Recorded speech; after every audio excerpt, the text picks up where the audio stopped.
Hello, I'm Joe, and this is my colleague Rodrigo, and this is Cooking with Rodrigo and Joe. We're going to go and explain some of our favourite songs to you from the point of view of like a bass and drums perspective. Rodrigo might throw in a few guitar licks as well for good measure.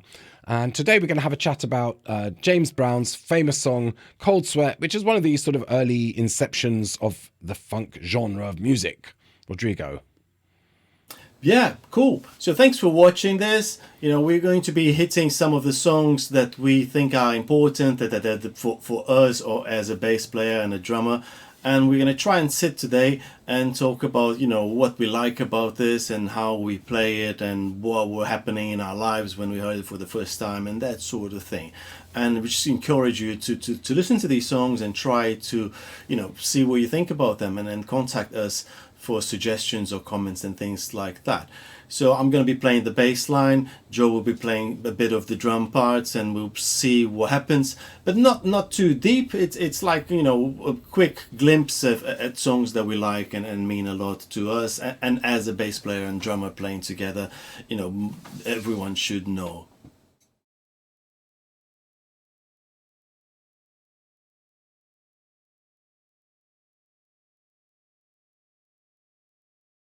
The whole James Brown oeuvre is an essential part of understanding all of modern music today. It sort of laid down the basis of everything you know as sort of modern R&B and soul music, funk music, and obviously all this newfangled hip-hop they like these days is based a lot on grooves that are either directly lifted or inspired by this kind of material. His influence is huge. It's massive. Yeah. He was revolutionary in many ways. And this song in particular, I find the groove very tight and fun to play when you lock it with a drummer and the band and the thing is swinging and people are dancing to it. It's really infectious. And it's, a good demonstration of this idea of a repetitive groove that is 2 bars long. It doesn't need to be massively complicated. It takes 3 minutes to explain to somebody, look, this is what you do, but it takes 3 years to nail it and consistently. Maybe that's the key to it's not a lick that's impossible to play, but it's a lick that is hard to play for 5 minutes and keeping it as delivering it with the same kind of energy and intention throughout the whole piece. Yeah, I mean, playing it consistently and making it groove really well are both kind of quite challenging. But I think also probably for bass players as well as for drummers, which is just sitting on the pattern and getting really into it and getting deeply into it. I think this is like the first track or one of the first tracks that James Brown released that really had that sense of a kind of a repetitious loop rather than something that focused on the tune. The groove was really the forefront of the track, so that bass and drums are really leading it. He's given Clyde Stubblefield, who plays the drums on this, not exactly a solo, but he gets to be featured in the part 2 section of this. And it's very drummer orientated. I think that you can hear James Brown saying the phrase "give the drummer some," which becomes like almost a cheesy catchphrase from then on. But it definitely recognises the role of the drummer and the bass player, although none of them got any money for this. Cool. And how much is it true that he came up with the parts and he would? I mean, maybe I should know the answer to this, and I don't. But is it a myth that he composed all the bits and he would go to the individual musicians and say, "Good, you're gonna do doom doom doom jaga jaga," that sort of thing? And that's my understanding is when I read about it. James Brown basically sung the bass line definitely, and he would sing the horn parts and so on. I think the drummers actually had more autonomy, and they were just told to like play some grooves and let's see what happens to this. And there's definitely Clyde Stubblefield, who's the kind of very humble guy. He never likes taking any credit for anything. He's just saying, "Oh yeah, I was just sort of trying to play something that fit with what these guys were doing." But actually, he created a fairly monumentally legendary groove because you had that kind of displaced snare drum, which he'd kind of taken from the earlier drummers from James Brown's band. And then you've got the open hi-hat as well, which also, he's kind of basically amalgamated these two ideas of a delayed snare drum, which gives you that little jump of surprise. There's no bass on the no bass drum that is on the one of the second bar. So again, there's a slight displacement. Can you play those of the bits? beat. Should we maybe play it part? Let's do that. So yeah, the the drum part for the verse section. We're going to go with the definition of the first bit of the song, calling it the verse, then we're calling the next bit the bridge, and then we're calling it the release. Because some people, or we didn't even feel sure what this was meant to be called. It's not like verse, bridge, chorus in the traditional sense of this song. So we're borrowing the names from the book, the Dr. Lick's book. Yeah. So there is this. So I'm going to recommend this now. There's no money in this for me, but if you can see. Could be in the future, Joe, if we keep recommending stuff like that when we're big. This will be an expensive spot. It'll be an expensive spot. So this is called, the Funk Masters, the Great James Brown Rhythm Sections by Dr. Licks, Alan Slutsky, who sounds like my dentist, and Chuck Silverman, who was a great drum teacher, actually. And it's got the bass, drums, and guitar parts for a whole bunch of James Brown songs. I can't remember I think it's bass, drums, and guitar. I highly recommend this to any drummer. And do you recommend this to bass players? Absolutely, it's one must have. Yeah, and you should learn all the grooves in there anyway. And then you think, they all sound the same. But anyway, right, so, so the first part is the verse, right? And there's a little, like a riff as well. It's a 2-bar phrase, and it goes like this.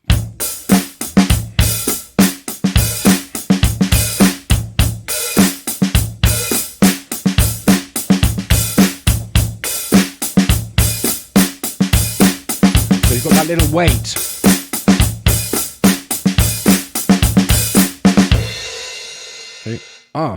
Digital abomination. Right. So how does that work in the bass? Let me turn it up.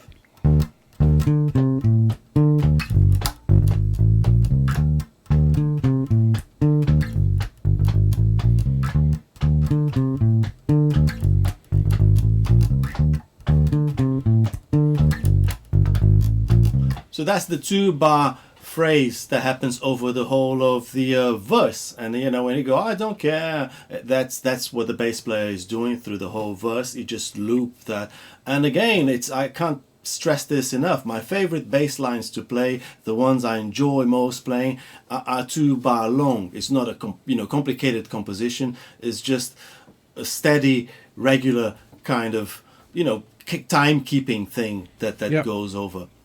Sorry, I keep getting carried away. Do you get tempted to sort of like noodle about on that at all, or not with this one? It doesn't need anything.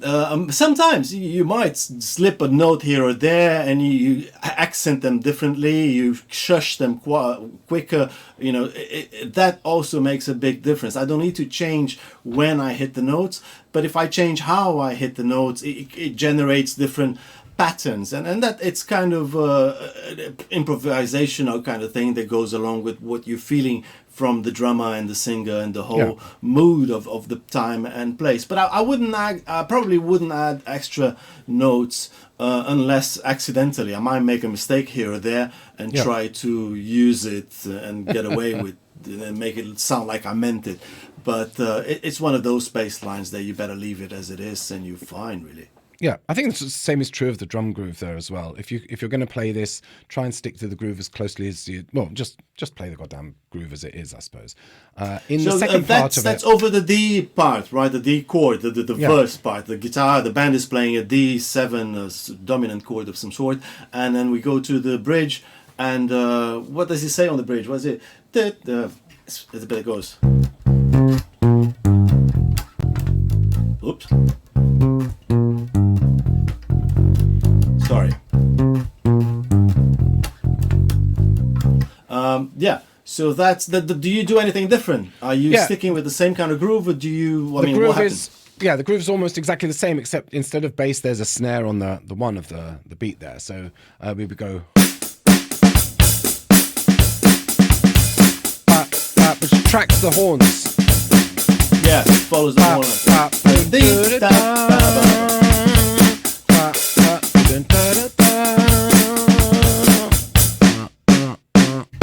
And so on. So that's the only change. Once you get the hang of playing this groove, it's kind of it's a small change to make. And sometimes people, when they're new to this groove, will play the verse, and then when they come to change to playing the snare on the one, it's okay, one little change, but it can take a little bit of time to get the hang of it. So if you're trying that out, don't worry. Yeah, and then release. I mean, for me, it's just hitting the offbeat. We've got a bar of offbeat, a bar of rest. I mean, it just follow, count it. 1 and 2 and 3 and 4 and 1, 2, 3, 4. 1 and 2 and 3 and 4 and 1, 2. If you can feel or if you can count those bits. I mean, how do you go about these things? I find with my students, some people are more organic and they just listen to it a few times and they go, yeah, ba, ba, ba, ba, and don't have no clue if I'm doing quavers or semi-quavers or triplets or whatever. Yeah. And with some other guys, I get really analytical and make them count and put them in a grid and do Lego things. And then that clicks, you know. How do you go about that kind of thing? I mean, I'll tend to approach it that if somebody can hear it and play it, they should hear it and play it. So I wouldn't go into a big thing about reading it necessarily, but definitely everybody who learns it by ear doesn't play it very accurately. So at some point, I will always make sure that someone can count it, because especially with all those offbeats, 1 and 2 and 3 and 4 and 1, 2, 3, 4, 1 and 2 and 3 and 4 and 1, 2, 3, 4. So you're hitting the same spots as I am, right? 1, 2, 3, 4, 1 and 2 and 3 and 4 and 1, 2, 3, 4, 1 and 2 and 3 and 4 and 1, 2. Yeah. So and I think, like, you know, what are you afraid of? You know, like, why people, you know, want to try and avoid the counting thing. Obviously, I spend a lot of time trying to make sure people count what they're doing, and it's like, yeah, what are people afraid of? We are better off knowing. So I think if you can pick it up organically by listening to it, you should do that first, but then be brave and listen to whether you're doing this accurately or not. And in most cases, if you're coming to this at the earlier stages of your learning process, especially, but you know, even experienced drummers and you know, other musicians. As a drummer, most other musicians have very little grasp on rhythm, actually. But a drummer and bass player, you know, there's nothing for us to be afraid of to learn how to count this stuff and really sit stuff on the grid, in my opinion. Yeah, no, count. Metronome is the guru, is the king of the groove. You've got to stick to the click, and then you can play around with it, play it off, because you know what you're doing, not accidentally. You know, yeah, if you're with James Brown, you know, you're going to get a £50 fine, $50 fine, whatever. If you make a mistake, he's bouncing up and down, but he remembers every little thing you do. So when you've got a band leader with a photographic memory, you've got to be careful. So yeah, and it's a cool thing. These, you know, we think, well, we don't think, but there is this impression that musicians are just having fun and they're just dancing, and then how, you know, get a real job, that sort of thing. But the discipline inside these bands were brutal, and then the work, you know, routine. They had to tour and play every day for hours, and to a very high standard, and they were being scrutinized all the time by a relentless band leader. So it's not as much fun as it may look. Yeah, definitely not. I mean, it was, I don't know. It didn't sound like fun at all, actually. Let's not put anybody off. You still take your music lessons, though. Anyway, it is fun, really. If you look this tune up, there's a whole bunch of different versions of it, which include like a load of live recordings, and they're not all the same. So if you want to listen to this and play along to it, look up specifically James Brown, Cold Sweat Part 1 and Part 2. And Part 1's the bit that we've just demonstrated to you with the verse bridge and the release like this. And in Part 2, we've got this thing I mentioned before, which is a sort of featured, sort of a drum solo, I guess, which is just Clyde Stubblefield, James Brown accompanying there, but the drums really get featured there, and Clyde's playing on the ride. And at this point, when I'm teaching this song, I get my students to learn how to play the groove on the ride and sort of improvise on it a little bit. And it's a great opportunity for drummers to sort of try and work on this idea of learning a groove and then making little changes without changing the flavor of it, basically. So if my original groove, just to remind you, is this, the hi-hat on this thing is not reliable. Then we go to the ride. Still got the hi-hat going on 2 and 4. And I can vary a bit of bass, a bit of ride, a bit of snare.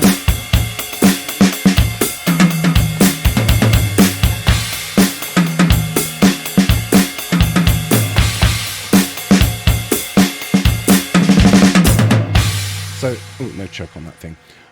Something like that, so you can play, and hopefully I demonstrated that adequately.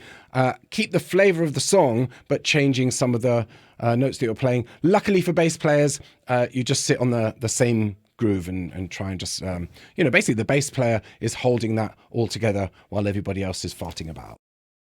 Yeah, that's cool. You find different versions of this. There's one particularly fast on a live gig he did in 1974 in Zaire. And I remember seeing this in YouTube and playing along with one of my students. And it was like, wow, this is super fast. So if you find boring to sit on the same groove for too long and you want an extra challenge, play along with the live one, and just play in time. Don't worry about rushing things anyway. Yeah, it's quite because the original is kind of a nice, almost lazy feeling. It's great. But yeah, cool. Okay, well, thanks for that, Rodrigo. I think we've given a good overview of this song. Obviously, we both recommend that anybody who can play the drums, playing the bass, if you're, whatever style of music you're into, you should learn how to play this and a bunch of the other James Brown songs as well. Maybe we'll look at some of the other songs in the future as well. If you need help learning these songs, talk to us. We've got lessons, we've got group lessons, Zoom, and all sorts of musical learning activities. Yeah, definitely. And feel free to comment and follow us. Yeah, and we'll put some links in there in the comments, I guess. To I can put up the sheet music. I've got a video demonstrating this groove on YouTube as well, if you want to. Excellent. Yeah, sounds cool. So thanks a lot, Joe, and thanks Thank everyone you, for watching this. And we'll look forward to seeing you next time.